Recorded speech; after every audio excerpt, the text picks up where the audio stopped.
Hello and welcome to a new episode of Amplifiz Podcast, the podcast that helps you and your team maximize your potential. Today, I am with Evelyn Kwek, Managing Director of Great Place to Work for ASEAN and Australia, New Zealand. That's Hello, right. Evelyn. Hello, William. Hello. Thank you so much for having me in this beautiful office. No, thank you so much for inviting me to be a guest on this podcast. It's my honor, and I like what you say that this podcast is about helping everyone maximize their potential. I think just that tagline resonates with what I believe in and what we do at Great Place to Work. Great. And that's, I think, a perfect introduction for our conversation. So what we do on this podcast is to try to inspire sales marketing leaders to drive change in their organization. But beyond sales and marketing, inviting you today on this show is an opportunity for us to reach out to more leaders across sectors, across functions. So maybe we can start with this. Culture, simply put, is how people think and how people act to get the results that they want. Okay. How do I think and how do I act to get the results that we want? And all companies exist to get the desired results, maximize potential, right? Culture, therefore, is how do I have a set of thinking and a set of actions that when you put together results in the best possible business outcomes for the organization, right? And culture, you have got strategy that drives that, you've got purpose that drives that, but what drives purpose and strategy, we believe, is powered by company culture. You could have actions and strategies, but whether the results give you average return or gives you above average return, that is powered by company culture. And that's where we believe that having a great workplace culture comes in, especially in today's environment, because when you're looking at talent attraction and attention, right? The ability to have the right talent to stay with you, to give the extra discretionary effort, that is dependent on great culture. In today's environment where companies are talking about transformation, digitalization, introducing AI into the business to give them the edge, the ability to adapt, to innovate is dependent on company culture, right? So that's where culture plays a very important role in how companies run. In majority of cases, there's a wide gap between who they want to be and who they are today, right? And I like to say that Great Place to Work, I would have succeeded. Great Place to Work would have succeeded the day when we're no longer needed. Why we're needed today is because Great Place to Work, being a great workplace, is still the exception and not the norm. Right? In my business, what we do is we survey and we measure organizational culture. And those which are great, we recognize them by either giving them the Great Place to Work certified badge, or from the pool of certified companies, there is a smaller pool of the best workplaces. And why these companies are being exalted and recognized is because there are fewer of them. We will have succeeded where, great workplaces is the norm. And that is our goal and that's our aim, and that's to work ourselves out of business. Right. Today, the reality is that there is a growing awareness of the importance of culture. There's a growing awareness of why culture impacts business bottom line. From an awareness perspective, not enough companies are aware of that. You would typically have the larger organizations, the MNCs, who are aware and who are working on that. The medium size and the smaller size, it is having done this work for the last 20 over years. There is growing awareness, right? But do people accept that culture is important?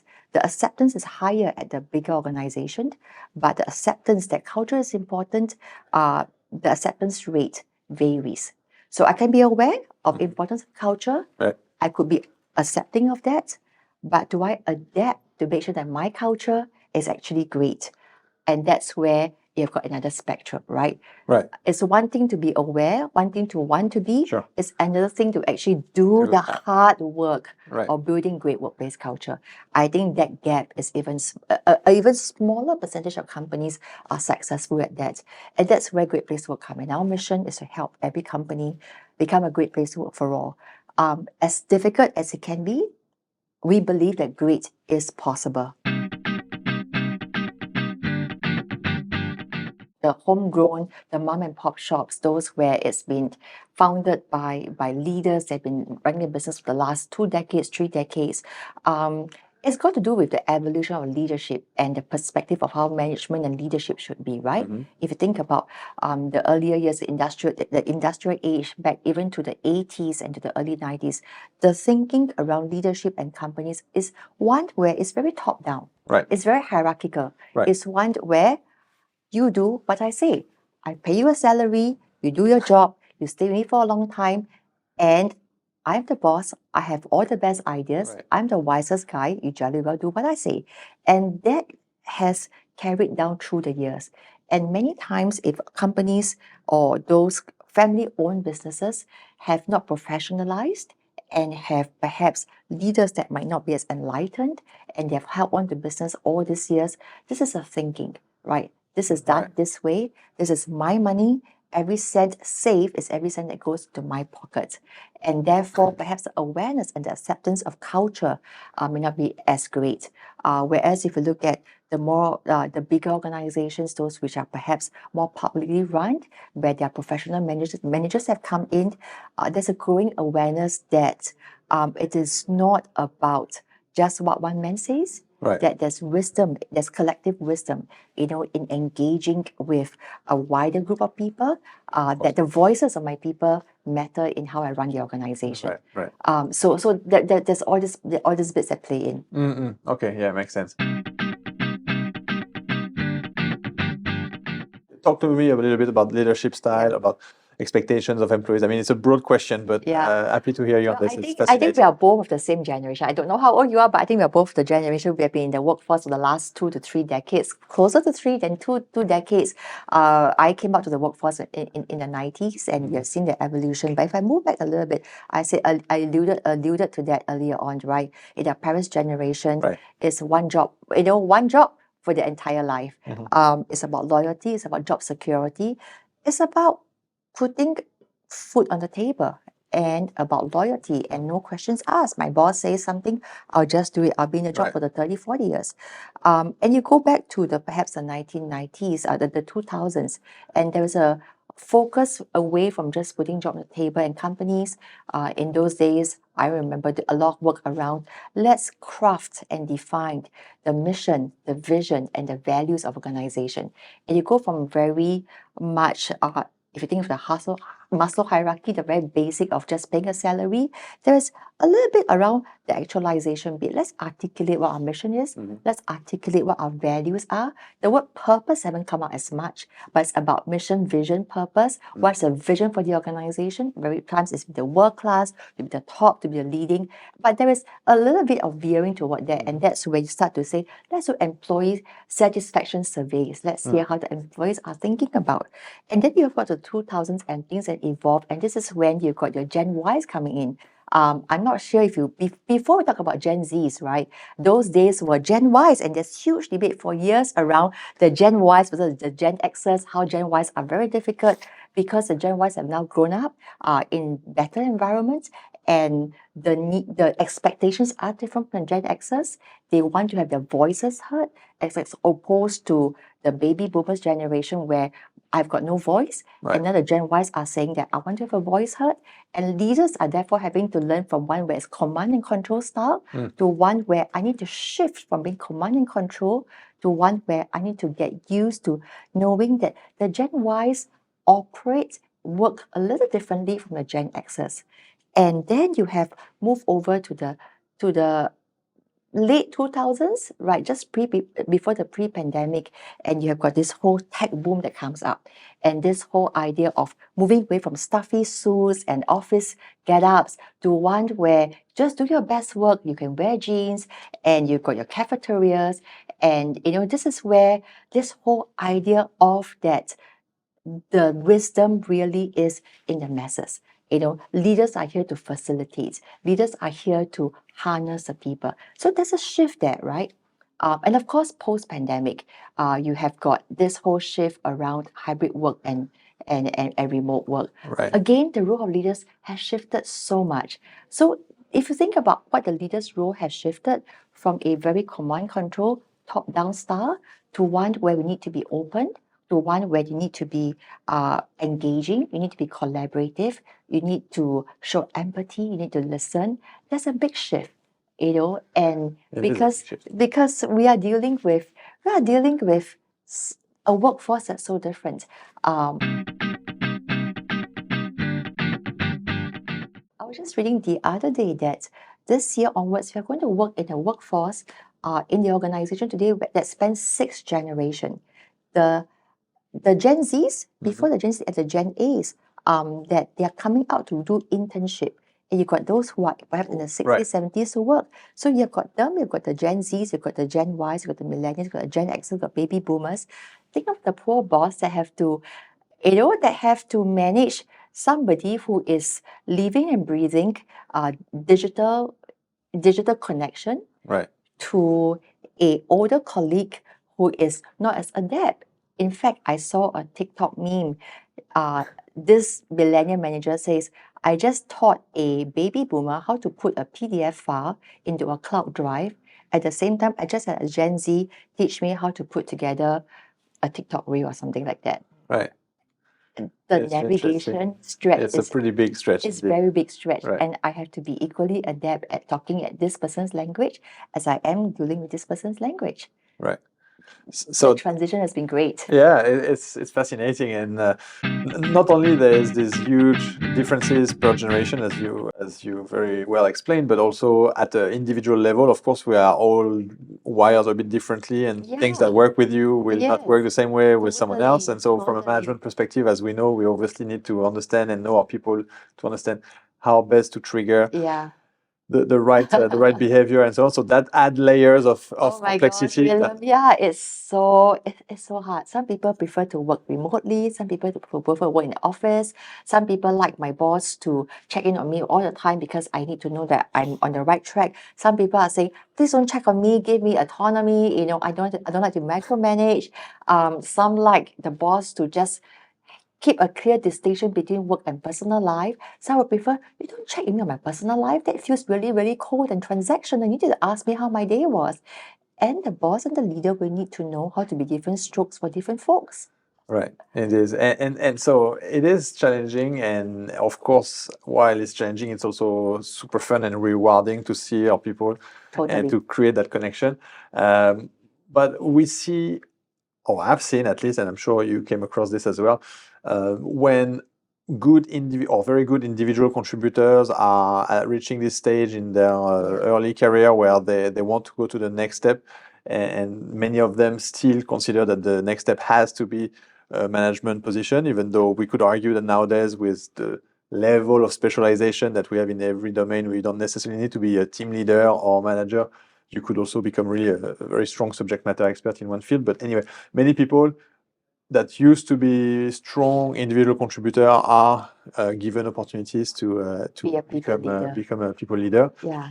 And I would argue that the skills that made you a successful individual contributor are not those that are going to make you Totally. a good people leader. So you seem to agree to that, which is good. Tell me a little bit more about that journey, and what do you think are the key drivers that a young manager should kind of grasp sooner rather than later to become a good team leader? Yeah. First, I must say that being a leader in today's environment is totally not easy, right?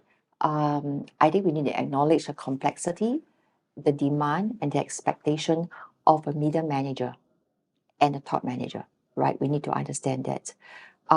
Your question is that how should we prepare in strong individual contributors to be a people leader? That's Correct. the question.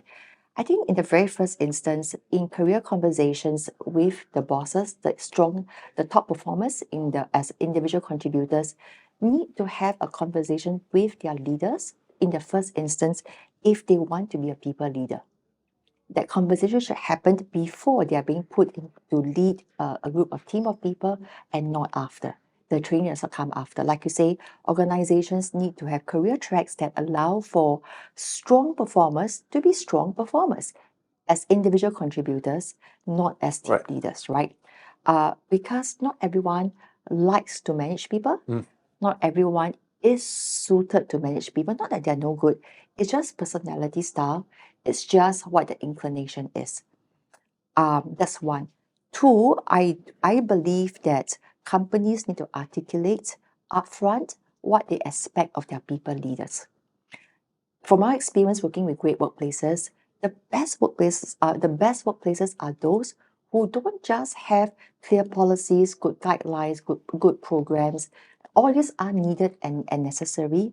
But what distinguishes the best from the rest on a sustained basis are companies who above and beyond the infrastructure and the policies piece, they have a very robust program to develop and to support and to equip their leaders to be effective leaders on a continual basis, not a one-off thing, right? To do that, it means you must get clear on what being a good leader looks like in the organization. Right.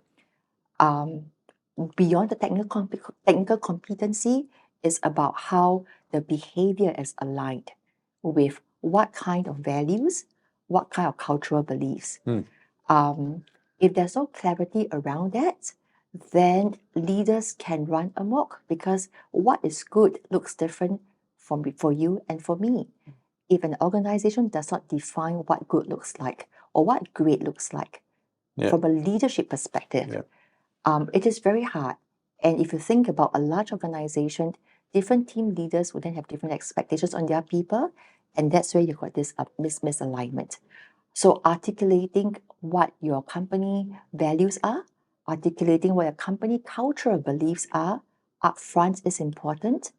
After articulating that, to define what that looks like on a day-to-day basis from a behavior perspective, so that an individual contributor can have a choice and says, in my next career, am I interested to take up this role where I do less technical work and more people leadership work and to live out these values, and that I'm expected to then support my people to live out all these values? Is that something I'm up for? Right. I think that, and to know that if I say yes, this is the kind of support I'm going to get, this is the kind of training I'm going to get, that gives people the assurance to do that. That setting leaders up for success up front is necessary. Oftentimes, to put someone in a leadership position, to find all the difficulties and the mess, and to unravel that takes a lot more effort and a lot more time, as you and I would know. You have all gone through situations It where sounds familiar. there's so much knots to unravel, right? Right. Issues, perception, you say this, I thought that, this is what she did, Right. this is what she says, and you're like, oh my gosh, guys, can we just get over that? But if we could lay up front, these are the expectations, these are the values, this is what we expect, this is how we're going to support you, this is what I expect to see, what I not expect to see, I think it does not mean it's going to be clean.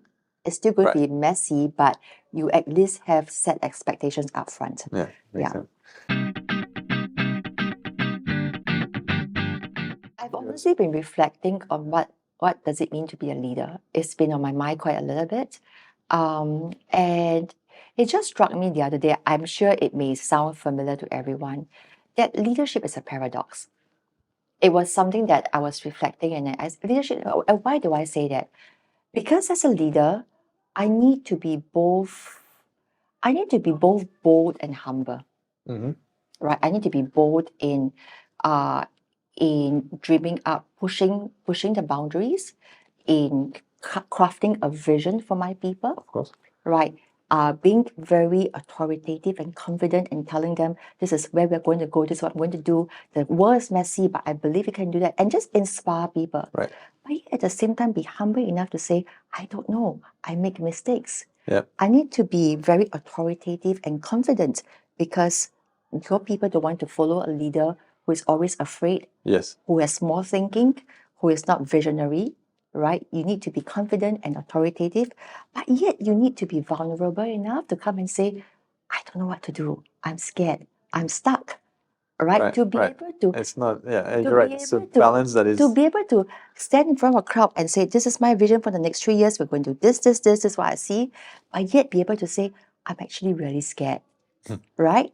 I need to be both comfortable, adept at addressing a big crowd and speak to them, and yet be equally good at connecting one-to-one.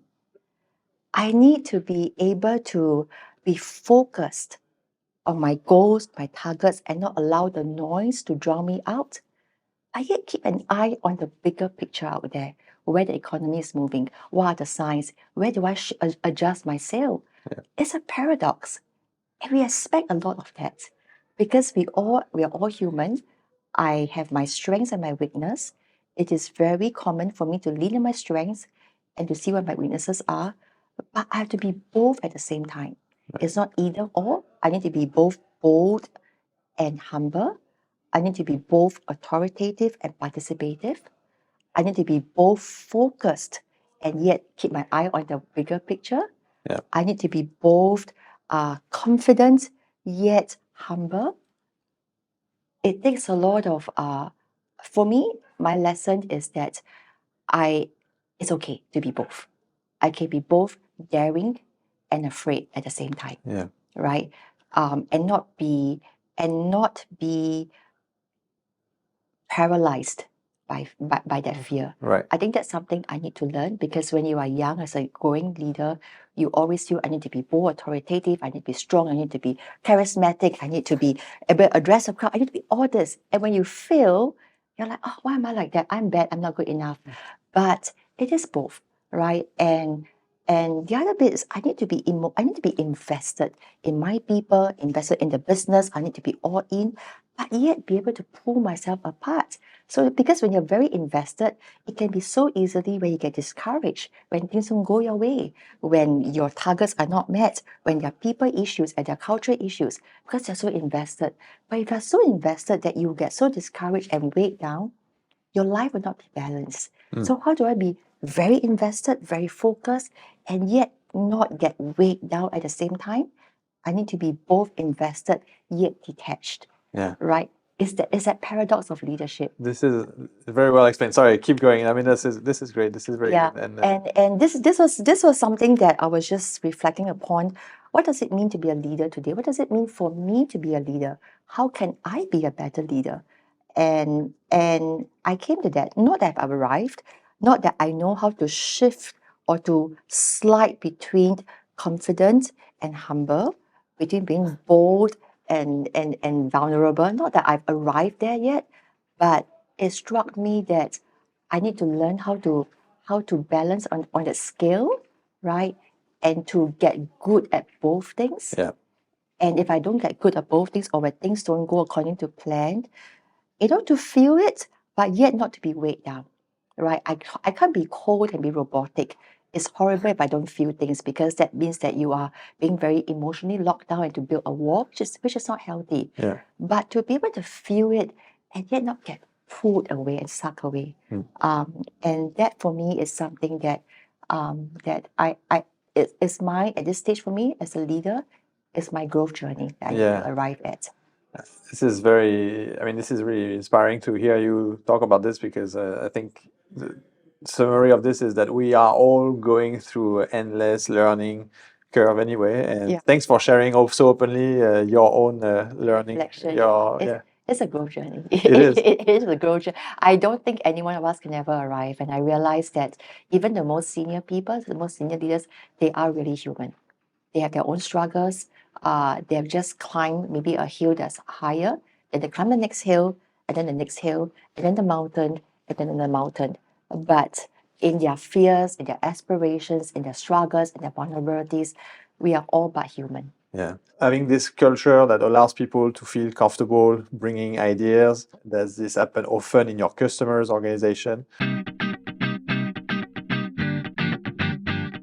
This concept points to the idea of psychological safety. Right. And this is a topic that's been discussed quite a lot in the past 2 to 3 years. Mm-hmm. And there's been lots of thought leaders and experts out there dissecting what site safety is and how do you build site safety, right? And site safety to me is a hallmark of great workplaces, of best workplaces. Yeah. Let's first define what site safety is. Site safety is the ability to speak up. You should not get penalized for speaking up. Right. I like to tell my children this at home. I tell my children this: it's not what you say, it's how you say it. Right. Right? You can say anything, but where people react to is the spirit in which it is being said. If you say something that's negative, I challenge you, William. If I come to you and say, William, this is something that I don't agree with, in the spirit of genuine curiosity of help me understand why you say that. No one, unless this person has an issue, is going to fight back. But if I come to you in an aggressive manner, Sure. in a manner where I'm going to prove you wrong, I'm right, your defenses are going to go up, Yeah, right? of course. And what we want to do is to build organizations or teams and culture where people know that when I question, I can question because we're all coming from a place of wanting to understand, seeking to understand better.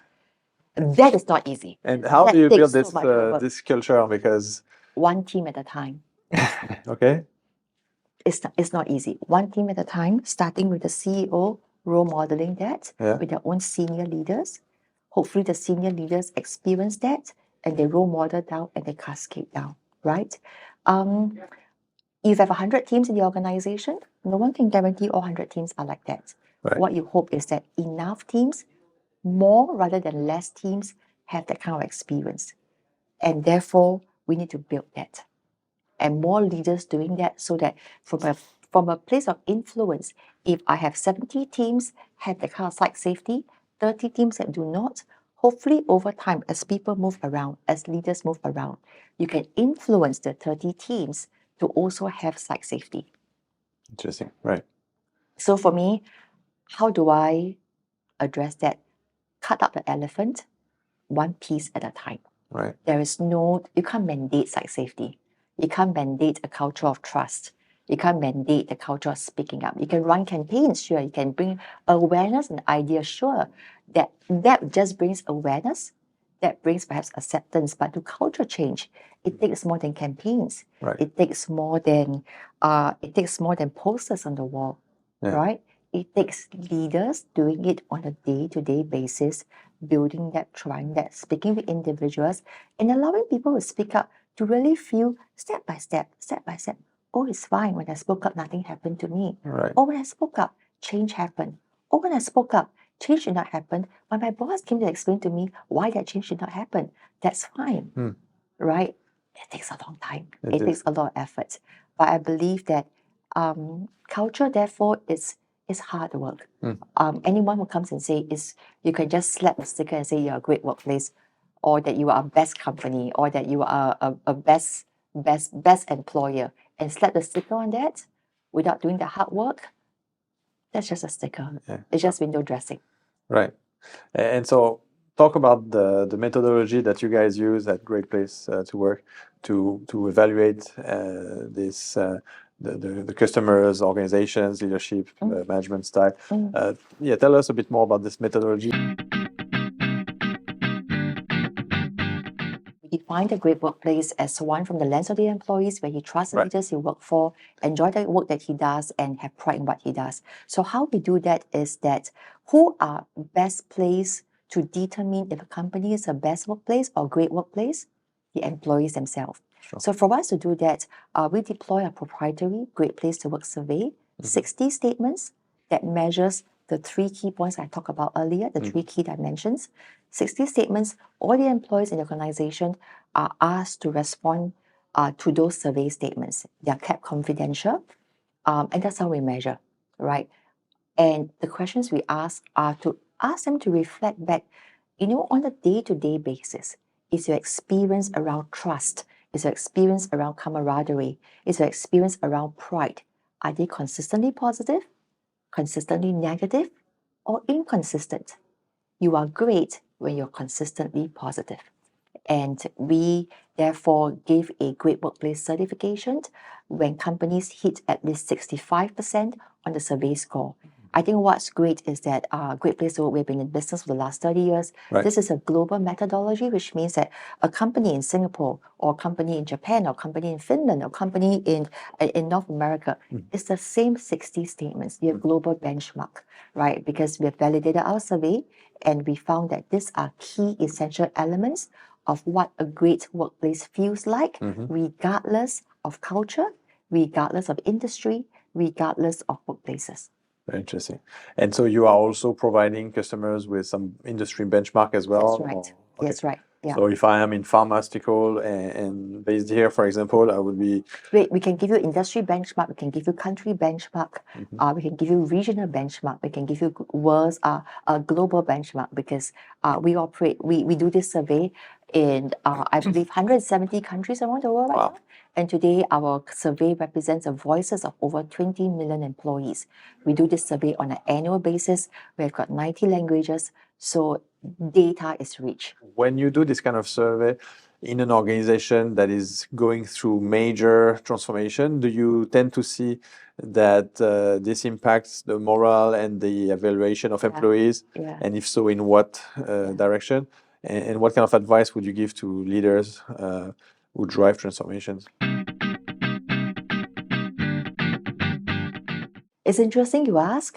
Just about 3 weeks or a month ago, I was doing, this was a survey that we had done for an organization with a global workforce, and I was presenting the results.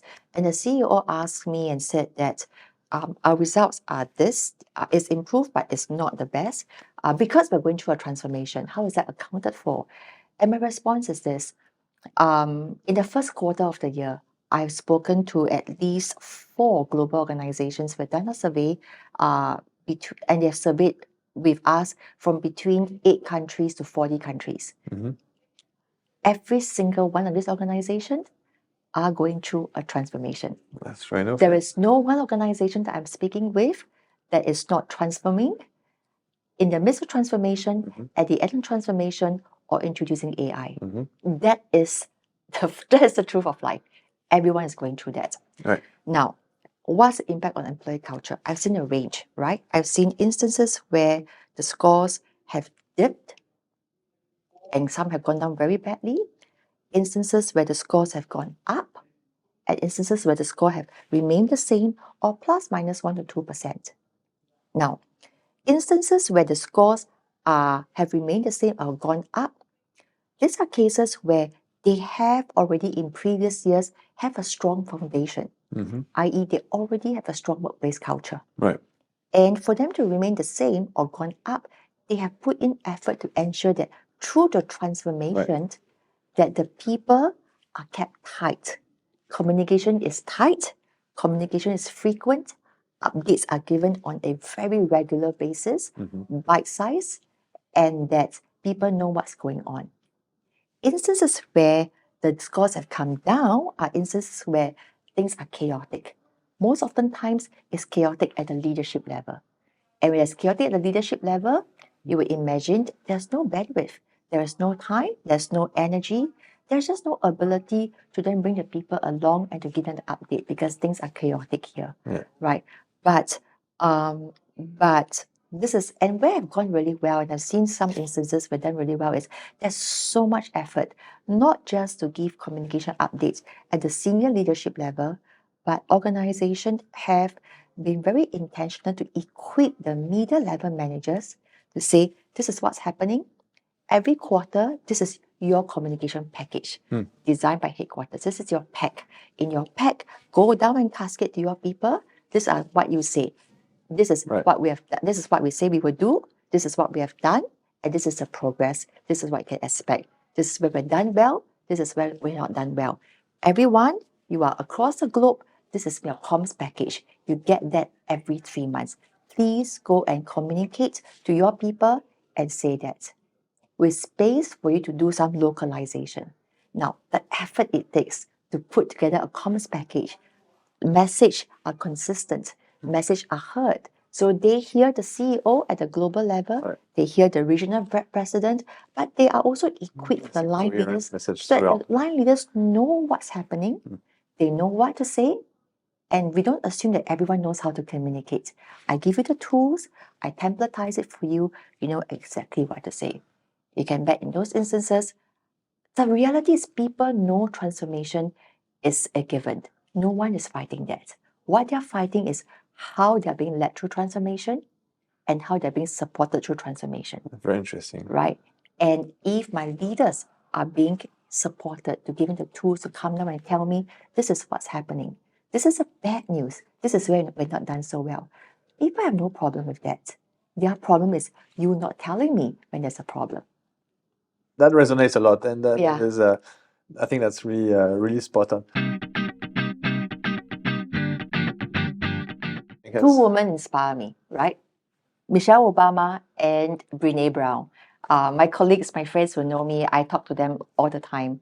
Michelle Obama, and way before she was the first lady, and that was when, of course, Barack Obama was he shot to fame in the Democratic National Convention, and Right.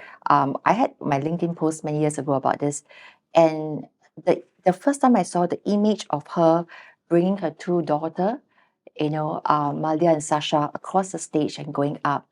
And that inspired me a lot. And I bought every single book I could have of her and Barack Obama, just a philosophy of life, approach to life. She's obviously a super brilliant, intelligent woman, and outspoken, charismatic, but also a mom, a very strong mom for her daughters. When I first saw her, I had two young kids, slightly younger than the two daughters, but I identified that with her a lot. So to see her grow over the years, That's great. how she's able to balance between her job, right, and the role as a mom, and how she protects her family so fiercely, and how she's as involved and intentional in how she raises her daughters, as she is in supporting her husband, as she is and putting out a voice for the causes that she campaigned for. Right. That's a huge source of inspiration for me. Right. That I don't have to just be a mom or just be a career woman or just be a wife, but I can be all things, right? Sometimes something gives, but that model of what that looks like, I think that has been something that that has Resonated with inspired you. me so much. And of course, her latest book, The Light We Carry, I take the chapter, I underline it, I talk about it, I reflect upon it, I pick up the book from time to time. So she's someone that I truly, truly look up to. The other woman, Brene Brown, and again, I like to say that I followed her way before she became a global bestseller. I think I first heard her famous the podcast, Houston podcast at TEDx in Houston back in 2011, right? And that was when she's just not as known globally yet. And So you were early adopter. Early adopter, I heard a TEDx and I really cried. I teared. She was talking about vulnerability and shame. And that's the first time where the idea of how we can be strong and vulnerable came to the front. In those earlier years, it's always you need to be a strong leader, you need to be strong. You don't show your weak side. To show vulnerability, that's being too soft, that's being too feminine, that's not being professional, that's not being how you want to appear in the workplace. Right. And the very first time when the idea is brought to the front, you need, in fact, it takes strength to be vulnerable, right? That first TEDx talk moved me a lot, and I've since followed her and bought every single one of her book. And I cheer with how much the corporate world has adopted what she said. Right. It's seen that there is a place for us to be both strong and vulnerable, for us to be, like I said earlier on, the paradox of leadership, that we don't have just be one persona. I think that's actually encouraged me because it allows us to be human. It allows us to bring our authentic self to work. It allows the people around us to be awakened to the idea that leadership is not just one-sided Right. or one-dimensional, but it is two-dimensional, and it is acceptable. In fact, today it's celebrated if leaders can be both strong and empathetic and vulnerable and confident all at the same time, that is swung to the other end, that we expect the leader to be all things. Right. Previously is this one end, and sometimes the world we tend to swing from one end to the other end, and we're not realizing that we need to be somewhere in the middle, right?